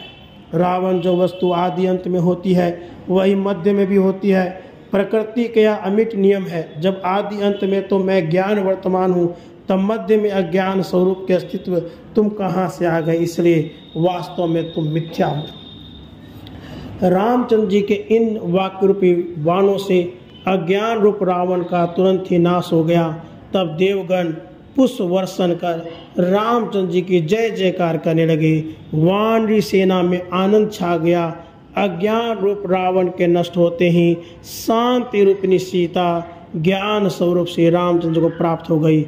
उस समय के अपार आनंद का अनुभव शांत पुरुष ही कर सकते हैं। ज्ञान स्वरूप श्री रामचंद्र जी विहित कर्म रूप विभीषण जी को लंका का राज्य देकर और ऋषि मुनि तथा देवताओं को निर्भय बनाकर सीता और अनुज सहित अयोध्या जी को वापस चल पड़े। जय श्री राम। राधे कृष्ण, राधे कृष्ण।